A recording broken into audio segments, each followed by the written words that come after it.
De Karl Marx, La question juive, suite. Restent les autres droits de l'homme, l'égalité et la sûreté. Le mot égalité n'a pas ici de signification politique, ce n'est que l'égalité de la liberté définie ci-dessus. Tout homme est également considéré comme une monade basée sur elle-même. La Constitution de 1795 détermine le sens de cette égalité. Article 5. L'égalité consiste en ce que la loi est la même pour tous, soit qu'elle protège, soit qu'elle punisse. Et la sûreté? La Constitution de 1793 dit, article 8, la sûreté consiste dans la protection accordée par la société à chacun de ses membres pour la conservation de sa personne, de ses droits et de ses propriétés. La sûreté est la notion sociale la plus haute de la société bourgeoise, la notion de la police. Toute la société n'existe que pour garantir à chacun de ses membres la conservation de sa personne, de ses droits et de ses propriétés. C'est dans ce sens que Hegel appelle la société bourgeoise l'état de la détresse et de l'entendement. La notion de sûreté ne suffit pas encore pour que la société bourgeoise s'élève au-dessus de son égoïsme. La sûreté est plutôt l'assurance, Versicherung, de l'égoïsme.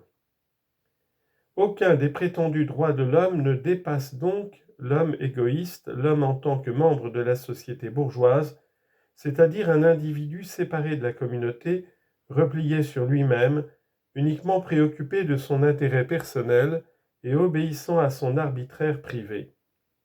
L'homme est loin d'y être considéré comme un être générique. Tout au contraire, la vie générique elle-même, la société apparaît comme un cadre extérieur à l'individu, comme une limitation de son indépendance originelle. Le seul lien qui les unisse, c'est la nécessité naturelle, le besoin et l'intérêt privé, la conservation de leur propriété et de leur personne égoïste. Il est assez énigmatique qu'un peuple qui commence tout juste à s'affranchir, à faire tomber toutes les barrières entre les différents membres du peuple, à fonder une communauté politique, proclame solennellement, en 1791, le droit de l'homme égoïste séparé de son semblable et de la communauté, et reprenne même cette proclamation à un moment où le dévouement le plus héroïque peut seul sauver la nation et se trouve réclamé impérieusement, à un moment où le sacrifice de tous les intérêts de la société bourgeoise est mis à l'ordre du jour et où l'égoïsme doit être puni comme un crime. 1793. La chose devient plus énigmatique encore quand nous constatons que l'émancipation politique fait de la communauté politique, de la communauté civique, un simple moyen devant servir à la conservation de ces soi-disant droits de l'homme, que le citoyen est donc déclaré le serviteur de l'homme égoïste, que la sphère où l'homme se comporte en qualité d'être générique est ravalée au-dessous de la sphère où il fonctionne en qualité d'être partiel, et qu'enfin c'est l'homme en tant que bourgeois, et non pas l'homme en tant que citoyen, qui est considéré comme l'homme vrai et authentique.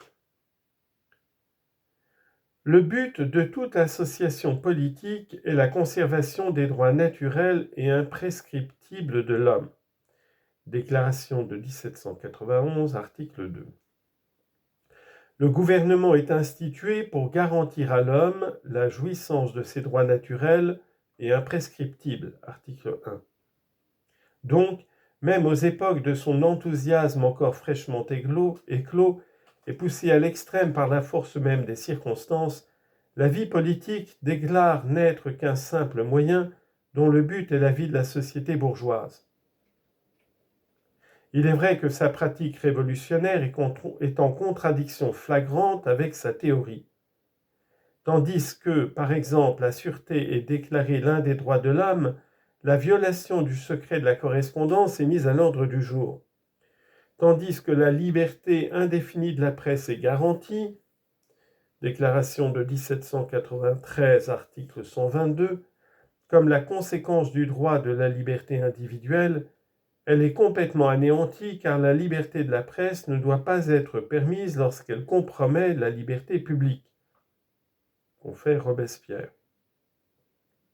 Ce qui revient à dire, le droit de liberté cesse d'être un droit dès qu'il entre en conflit avec la vie politique, alors qu'en théorie la vie politique n'est que la garantie des droits de l'homme individuels, et doit donc être suspendue dès qu'elle se trouve en contradiction avec son but, ces droits de l'homme. Mais la pratique n'est que l'exception, et la théorie est la règle. Et quand même on voudrait considérer la pratique révolutionnaire comme la position exacte du rapport, il resterait toujours à résoudre cette énigme. Pourquoi, dans l'esprit des émancipateurs politiques, ce rapport est-il inversé, le but apparaissant comme le moyen et le moyen comme but? Cette illusion d'optique de leur conscience resterait toujours la même énigme, mais d'ordre psychologique et théorique. La solution de ce problème est simple.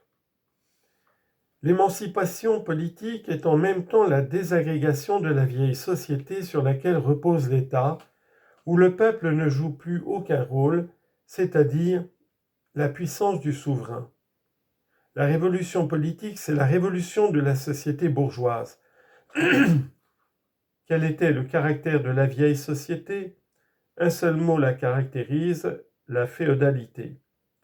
L'ancienne société bourgeoise avait immédiatement un caractère politique, c'est-à-dire les éléments de la vie bourgeoise, comme par exemple la propriété ou la famille ou le mode de travail, étaient, sous la forme de la seigneurie, de la caste et de la corporation, devenus des éléments de la vie de l'État. Ils déterminaient sous cette forme le rapport de l'individu isolé à l'ensemble de l'État, c'est-à-dire sa situation politique par laquelle il était exclu et séparé des autres éléments de la société. En effet, cette organisation de la vie populaire n'éleva pas la propriété et le travail au rang d'éléments sociaux. Elle acheva plutôt de les séparer du corps de l'État et d'en faire des sociétés particulières dans la société. Et de la sorte, les fonctions vitales de la société bourgeoise restaient politiques au sens de la féodalité. Autrement dit, elles séparaient l'individu du corps de l'État. Et le rapport particulier qui existait entre sa corporation et le corps de l'État, elles le transformaient en un rapport général entre l'individu et la vie populaire, de même qu'elle faisait de son activité et de sa situation bourgeoise déterminée une activité et une situation générale. Comme conséquence de cette organisation, l'unité de l'État aussi bien que la conscience, la volonté et l'activité de l'unité de l'État, le pouvoir politique général apparaissent également comme l'affaire particulière d'un souverain séparé du peuple et de ses serviteurs. La révolution politique qui renversa ce pouvoir de souverain et fit des affaires de l'État des affaires du peuple, qui constitua l'État politique en affaires générales, c'est-à-dire en État réel, brisa nécessairement tous les États, corporations, jurandes, privilèges, qui ne servaient qu'à indiquer que le peuple était séparé de la communauté. La révolution politique abolit donc le caractère politique de la société bourgeoise. Elle brisa la société bourgeoise en ses éléments simples, d'une part les individus, d'autre part les éléments matériels et spirituels qui forment le contenu de la vie et la situation bourgeoise de ces individus. Elle déchaîna l'esprit politique qui s'était en quelque sorte décomposé, émietté, perdu dans les impasses de la société féodale. Elle en réunit les bribes éparses, le libéra de son mélange avec la vie bourgeoise et en fit la sphère de la communauté, de l'affaire générale du peuple, théoriquement indépendante de ces éléments particuliers de la vie bourgeoise. L'activité déterminée et la situation déterminée de la vie n'eurent plus qu'une importance individuelle. Elles ne formèrent plus le rapport général entre l'individu et le corps d'État. L'affaire publique comme telle devint plutôt l'affaire générale de chaque individu, et la fonction politique devint une fonction générale. Mais la perfection de l'idéalisme de l'État fut en même temps la perfection du matérialisme de la société bourgeoise. En même temps que le joug politique, les liens qui entravaient l'esprit égoïste de la société bourgeoise furent ébranlés. L'émancipation politique fut en même temps l'émancipation de la société bourgeoise de la politique, et même de l'apparence d'un contenu d'ordre général.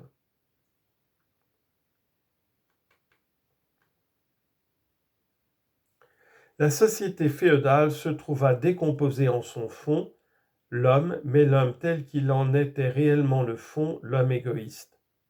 Or cet homme, membre de la société bourgeoise, est la base, la condition de l'État politique.